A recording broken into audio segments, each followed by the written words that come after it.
Thank you to Noon because they were the group when I first moved to the UAE, and there was this whole question of like, what does the sound of the UAE, like what does the music from the UAE sound like? It was the first time that I saw Noon at the Wasla Festival, which was mostly a Arab alternative kind of indie festival, and they were on a local stage, and that combination of breakbeats and jazz and Arabic music in a way that if you live in the UAE, it's sort of all of those influences all the time.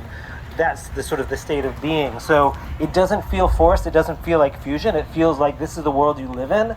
And they were the first band because a lot of the local bands from the UAE. You have bands that are sound like they're a grunge band from Seattle. You've got people who are doing EDM and pop. You've got people who are singer-songwriters. You've got people who are doing traditional Arabic music, and bringing it in the way that they've adapted it, but not putting it together in a way that felt like home. So that, for me, Noon really sort of opened up sort of an understanding of the possibility.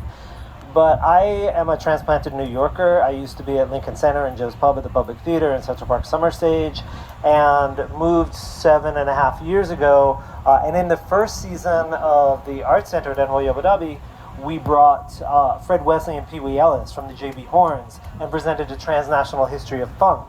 And part of it was to also look at the fact that funk is global language, like funk is global music. And within that, we had Emirati percussionists who then sat in, and I think they played on a Herbie Hancock Headhunters track. Nice. And I think they played on a Fela track, right? And we had a DJ named Nicodemus who was spinning things like Soul Makossa. And so the idea is that funk, which is so deeply rooted in New Orleans, and I used to run Alan Toussaint's record label, and worked on Jazz Fest, so my roots in New Orleans music are also really strong. But that really does speak to it, if not from a melodic side, certainly from a rhythmic side. Mm-hmm. And if you've been, I just got here last night, so I haven't been to the pearl diving music stage, but some of those rhythms that are coming from the pearl diving tradition are really fusing African rhythms with Arabic rhythms with Indian rhythms in different ways, and those also really connect. So we commissioned a few years ago a project called the Cuban Khaliji Project with Arturo Faro and the Afro-Latin Big Band from New York, and put them together with Ali Obeid, who's an Emirati Udist, a band mixed between Kuwait and the UAE called Boom Diwan, which work in the same pearl diving music phase. Yaz Ahmed, who's a British Bahraini trumpet player who's also working in electro jazz and electronic beats, but also pearl diving beats, and Malik Azara, who's a Berber singer who's French-Moroccan.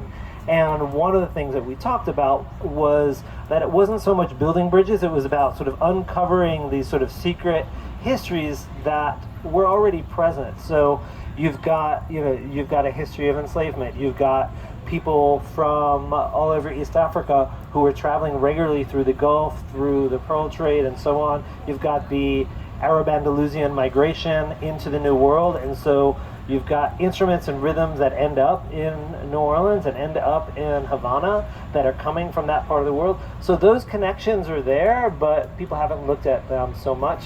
And speaking of New Orleans, the writer who really influenced that is a guy named Ned Sublette, who a lot of his research focuses on the music of New Orleans, of Havana, and of Haiti, and those interconnections. And so there's a book called Cuba and Its Music, which starts, the first 2 chapters are a history of Arabic music and Arabic poetry and the instruments and the rhythms and how they ended up in the New World. And then he goes into the African influences. But that was, I think, a big inversion of going like, oh, all right, this is not kind of forced and contrived. This is actually just going back to a part of history that people haven't looked at so much.